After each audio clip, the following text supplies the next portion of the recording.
Hi guys, இன்றைக்கி Chinese ட்ராமாவோட episode 3 பார்ப்போம். அதாவது நம்ம ஹீரோ வந்து அந்த பென்ட்ரைவ் திருடினது அந்த பிஏ தான் தெரிஞ்சு போச்சுல்ல. அதுக்கப்புறம் வீட்டில் இருந்து பேசிக்கிறாங்க.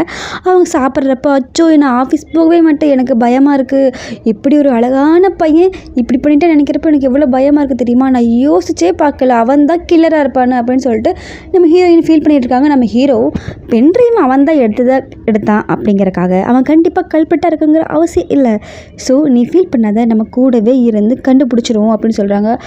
அப்போ நீங்கள் என்ன சொல்ல வரீங்க, அப்புறம் அவர் கல்பட்டு இல்லைன்னு சொல்கிறீங்களா அப்படின்னு நம்ம ஹீரோயின் கேட்டாலும், நீங்கள் முதல்ல சாப்பிடு, நான் உனக்கு சொல்கிறேன், நீ என்னென்ன பண்ணணும் பண்ணக்கூடாதுங்கிறத நான் சொல்கிறேன் அப்படின்னு சொன்னோன்னா நீங்கள் என்ன கேட்டாலுமே சொல்லவே மாட்டீங்க, நீங்கள் போங்க எனக்கு கோபமாக வருது அப்படின்னு சொல்லிட்டு நம்ம ஹீரோயின் வந்து அதெல்லாம் குடிச்சிட்டு நின்று சரி டிக்கிற யாருன்னு நம்ம கண்டுபிடிக்கிறோம் அப்படின்னு சொல்லிட்டு அவங்க ஆஃபீஸ் போயிட்டாங்க. அடுத்த நாள் ஆஃபீஸில் காமிக்கிறாங்க. கம்ப்யூட்டர் முன்னாடி இன்னும் பேசிகிட்டு இருக்காங்க.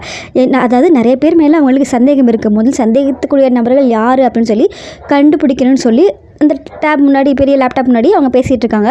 அதில் வந்து ஒருத்தர் பிரசிடென்ட் ஃபோட்டோ, அது யாருன்னா நம்ம ஹீரோவோட அக்கா, அவங்க கூட பேசிகிட்டு இருந்த அவர் தான் அவர் ரெப்ரஸன்டேட்டிவ்னு நினைக்கிறவர். பார்த்தா இவரை பார்த்தா எனக்கு கண்டிப்பாக அப்படி தெரியல அப்படிங்கிறாங்க. நீ எதை வச்சு சொல்கிற நம்ம ஹீரோ கேட்குறாரு. அவங்க மூஞ்சி வச்சு தான் அப்படிங்கிறாங்க. நம்ம ஹீரோ மேலேயும் கீழேயும் பார்க்குறாரு.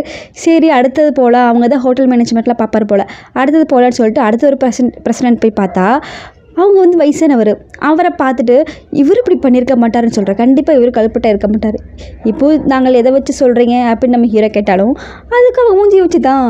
நம்ம ஹீரோயின் மேலேருந்து கீழே வரைக்கும் நம்ம ஹீரோயினை பார்த்துட்டு தேடுறா கேஸ் இல்லைடா அப்படின்னு சொல்லிட்டு 2 பேர் வந்துடுறாங்க.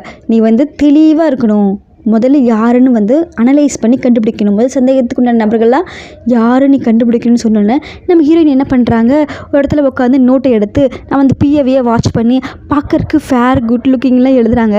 நம்ம ஹீரோ அதெல்லாம் பார்த்துட்டு மூஞ்சிக்கிட்டு கொண்டு வந்து ஆமாம் இதுக்கு என்ன அர்த்தம் அப்படின்னு கேட்குறாங்க. நம்ம ஹீரோயின் அப்படியே பார்க்குறாங்க. தெளிவாக எல்லாத்தையும் வாஷ் பண்ணிக்கணும், அதுக்கப்புறம் போய் இவங்க தானே நம்ம முடிவு பண்ணக்கூடாது அப்படின்னு சொன்னோன்னே நம்ம ஹீரோயின் வந்து அந்த பிஏ பின்னாடியே போகிறாங்க. சாப்பிட்ற இடத்துக்குலாம் போகிறாங்க. அங்கே உட்காந்து பார்த்து சாப்பிட்ருக்காங்க. இவங்க வந்து ஹீரோ வந்து டக்குன்னு மூஞ்சி கிட்ட கொண்டு வந்தோன்னே பயந்துட்டாங்க. கத்துறதில்ல அந்த பிஏ வந்து பார்த்துட்டு அவங்க பேரை சொல்லி முகையவாரோ அவங்க பேர் அப்படி சொல்லிவிட்டு ப்ராஜெக்டில் நம்ம எல்லோரும் சேர்ந்து ஒர்க் பண்ண போகிறோம், என்னோடய டீமு தான் நீ சொல்லணும். அப்படியா, கண்டிப்பாக 2 பேர் சேர்ந்து ஒர்க் பண்ணலாம் அப்படின்னு சொல்லிட்டு அவங்களும் சந்தோஷமாக சிரிக்கிறாங்க. நம்ம ஹீரோ வந்து அவரை பார்த்து முறைக்கிறாரு. ஆமாம் அவரை பிடிக்கல, அவர் தான் பென்ட்ரைவ் திருடனான்னு தெரியறதுக்கு முன்னாடியே நீங்கள் அவங்கள பிடிக்கலதானே உங்களுக்கு அப்படின்னா, அப்படிலாம் ஒன்றும் இல்லையே சொல்லிட்டு நம்ம ஹீரோ வந்து கோவமாக அங்கேருந்து போயிடறாரு. ஆனால் எஸ்கேப் ஆயிடுறாரு அப்படின்னு நம்ம ஹீரோயின் புலம்பிக்கிட்டு இருக்காங்க. அப்புறம் நைட் நேரம் அந்த பிஏ வந்து ஒரு ஆளை போய் பார்க்க போகிறாரு. நம்ம ஹீரோ சாரும் அவங்க பின்னாடியே போய் அவங்க 2 பேருக்கு இடையில உட்காந்து அவங்க பேசுகிறத கண்டுபிடிக்கிறாங்க. உனக்கு ஏதாவது தெரிஞ்சுதா, இல்லை எனக்கு அவங்க என்ன சொல்கிறாங்க பேசிக்கிறாங்கன்னா, உனக்கு ஏதாவது தெரிஞ்சுதா, இல்லை என்னால் எதுவுமே கண்டுபிடிக்க முடியல, இந்த ப்ராஜெக்ட்குள்ளே அந்த சீனியர் எம்டி வந்து எப்படி வந்தாங்கன்னு முடியல, ஆனால் அவங்க வந்துட்டாங்க, அவங்களுக்கு ஃப்ரீ டைமே எதுவும் இல்லைன்னு நான் கேள்விப்பட்டேன், அப்புறம் ஏன் இந்த ப்ராஜெக்டுக்குள்ளே வந்தாங்கன்னு எனக்கு தெரியலை அப்படின்னு சொல்கிறாங்க.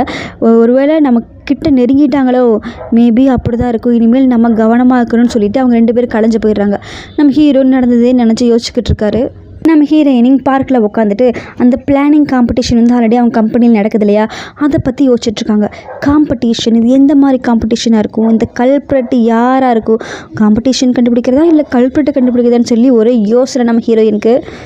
அடுத்த நாள் நம்ம ஹீரோயின் ஆஃபீஸ் வரப்போ அவங்க 2 பேரை வந்து சர்ச் பண்ணாங்க தெரியுமா, அவங்கள பற்றியே யோசிச்சுட்டே வராங்க. அவங்க ஆப்போசிட்டில் வராங்க, அவங்களே பார்க்குறாங்க. இன்றைக்கி லேட் ஆகிடுச்சு. வேகமாக வந்து நம்ம பிஏ கிட்ட ஐயோ சாரி ரொம்ப லேட் ஆகிடுச்சு, பரவாயில்ல நம்ம கூட ஒரு ஆள் வரல, அதனால் நம்ம அடுத்த டைம் பார்த்துக்கலாம் அப்படின்னு சொல்லிட்டு போகிறாங்க. நம்ம ஹீரோயின் அங்கே என்ன எல்லாரையும் பார்க்குறாங்க. பார்த்துட்டு நம்ம ஹீரோ வந்து என்ன இவங்களெல்லாம் பார்த்தா நம்மக்கிட்ட ஒர்க் பண்ணுற மாதிரி தெரியலன்னு தோணுதா, ஆனால் இந்த மாதிரி ஆட்கள் வந்து வேலை செய்கிறப்போ அவங்களுக்கு வந்து இவ்வளோ ஊன்றி வேலை செய்ய முடியும், அவங்க என்மெட்குள்ளே முழுசாக வராட்டியும் அவங்களோட கன்வர்சேஷன் எல்லாமே புதுசாக இருக்கும், புதுசாக ட்ரை பண்ண ப்ராஜெக்ட் நியூ ஐடியாஸ் வரும்ல அதுக்காக தான் அப்படின்னு சொல்கிறாரு. இவங்க வந்து எவ்வளவு ஸ்ட்ராங்கான எம்ப்ளாயிஸ்ன்னு வந்து அவங்க பண்ணுற ஒர்க்லேயே தெரிஞ்சிடலாம், அதுக்கு உங்களுக்கு ஒரு வாய்ப்பு தான் நான் கொடுக்குறேன், ஆனால் எனக்கு தேவை நல்ல கிரேசியான பைத்தியக்காரத்தனமான ஐடியாஸ் தான் எனக்கு தேவை அப்படின்னு சொல்கிறாங்க. நம்ம ஹீரோயின் அவங்க சொல்கிறதெல்லாம் பார்த்துட்டு அவங்களே பார்த்துட்ருக்காங்க. அப்புறம் அவங்க 4 பேர் குரூப் இருக்குல்ல, அவங்க 4 பேர் குரூப்பில் வந்து பேசிகிட்டு இருக்காங்க. அவங்க 4 பேருமே அவங்க இன்ட்ரடியூஸ் பண்ணிக்கிறாங்க. அப்புறம் இவங்க இன்ட்ரடியூஸ் பண்ணக்கப்புறம் அதில் இருந்த ஒரு பொண்ணு வந்து அங்கே நடக்கிறத பற்றி சொல்லுது. நாங்கள் என்ன கேள்விப்பட்டேன் தெரியுமா, இங்கே வேலை செய்கிற எல்லா எம்ப்ளாயீஸுமே யங் பீப்புளாக எனர்ஜெட்டிக்காக நான் லேர்ன் பண்ணுறாங்கன்னு நினச்சேன். ஆனால் இவங்க பண்ணுறது எனக்கு ஏனோ சரின்னு தோணல. இவங்க சூஸ் பண்ணுறது ரிமோட் ஏரியாஸ் ஒர்க் பண்ணுற கேண்டிடேட்ஸ் வந்து ரொம்ப சூஸ் பண்ணுறாங்க. அது அவங்களுக்கு ஈஸியாக இந்த சம்பளம்லாம் கம்மியாக இருக்கும்ல அந்த மாதிரி பண்ணலாம் அப்படின்னு சொன்னோன்னே நம்ம ஹீரோயின் வந்து யோசிக்க ஆரம்பிக்கிறாங்க. வந்துட்டு நம்ம பார்த்துட்டு நமக்கு அது அட்வான்டேஜ் தானே. இப்போது நம்ம இது ப்ராஜெக்டோட தீம் என்ன, ஆல்ரெடி இந்த கம்பெனியோட இருக்க எந்த ப்ராஜெக்ட்டுக்கு இதுக்கு ஒத்து வராது. அப்போது நம்ம அதை பற்றி நிறைய நம்மளோட ஐடியாஸ் கொடுக்க முடியும். அதுவே நமக்கு ஒரு அட்வான்டேஜ் தானே.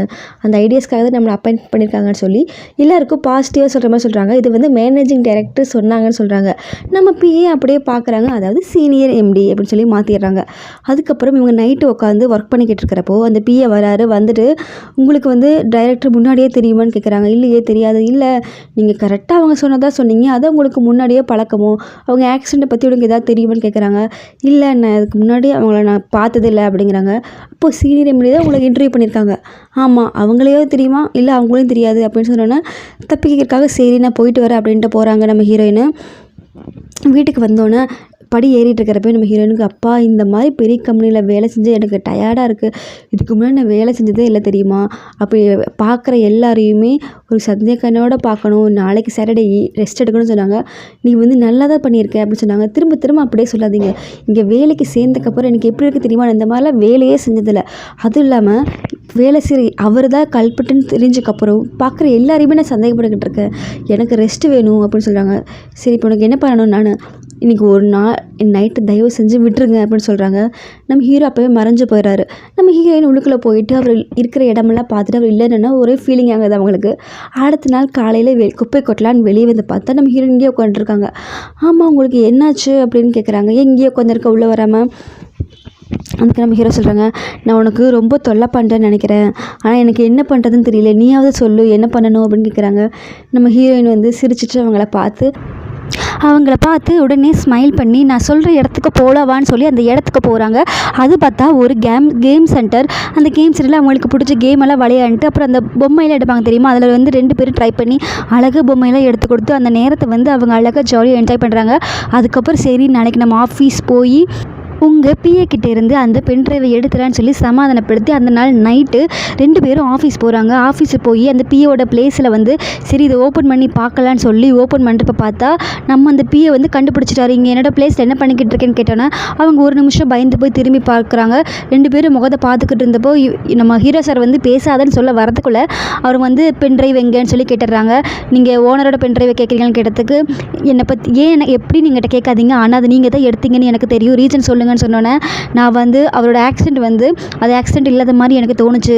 அப்போ அதோட டார்கெட் இந்த பென்ட்ரைவுக்காக தான் இருக்குன்னு தோணுச்சு. அதனால் எடுத்து நான் பத்திரமா வைக்கலாம்னு நினச்சேன். ஆனால் அதுக்குள்ளே யாரோ எங்கிட்ட திருடிட்டு போயிட்டாங்க. என்னை இங்கிட்டிருந்து பறிக்கிறப்போ அவங்ககிட்ட தோளில் ஒரு ஸ்கேர் இருக்கும். கூடவே அவன் நிறைய மார்ஷியல் ஆர்ட்ஸ்லாம் தெரிஞ்சிச்சு. அதை வந்து என்னை அதை தாக்குறப்போ என்னால் ஒன்று ஈடு கொடுக்க முடியல. அந்த பென்ட்ரைவ் தொலைஞ்சு போச்சு. ஆனால் அதை ஓப்பன் பண்ண முடியாது. அதுக்கு சார் ஸ்ட்ராங்கான பாஸ்வேர்ட் போட்டிருக்காரு. அது அவருக்கு மட்டும்தான் தெரியும்னு சொல்கிறாங்க. நம்ம ஹீரோயின் வந்து எதுவுமே பேசுகிற அமைதியாக பார்க்குறாங்க. இந்த அளவுக்கு நீங்கள் அவர் தெரிஞ்சு வச்சுருக்கீங்க, நீங்கள் என்ன அவங்களோட டேட் பண்ணுறீங்களா, அவங்களுக்கு என்ன சம்மந்தம் கிட்ட நம்ம ஹீரோயின் என்ன சொல்கிற டேட் அப்படின்னு சொல்லிட்டு யோசிக்கிறாங்க. ஆமாம் அவங்களுக்கு அவங்கள பிடிச்சிருக்குன்னு நினைக்கிறேன், அதனால தான் இவ்வளவு பண்ணுறீங்கன்னு சொல்ல நம்ம ஹீரோயினுக்கு ஒரு மாதிரி ஆயிடுது. நம்ம ஹீரோ வந்து கொஞ்சம் பதட்டம் ஆயிடுறாரு. ஒரு நிமிஷம் அங்கேயே கையை பிடிச்சி இழுத்துட்டு ஓடிடுறாரு. மேலே ஒரு பாலம் மாதிரி வந்தோடனே நிறுத்துங்க எம்டி நிறுத்துங்கன்னு சொல்லி கையை பிடிச்சி இழுத்து உங்களுக்கு பிடிக்குமா சொல்லுங்கள், உங்களுக்கு என்ன பிடிக்குமா, நம்ம இதுக்கு முன்னாடி அங்கே இருந்த பிளேஸில் நம்ம 2 பேரும் லவ் பண்ணோமா, அதனால தான் நீங்கள் என் கண்ணுக்கு மட்டும் தெரியுறீங்க, உங்களால் என்ன மட்டும் தொட முடியுதான்னு சொல்லி கோவமாக கேட்குறாங்க. அதோடு இந்த எபிசோட் முடியுது. இந்த எபிசோட் பிடிச்சிருந்தா மறக்காமல் கமெண்ட் பண்ணி சப்ஸ்கிரைப் பண்ணுங்கள் மக்களே.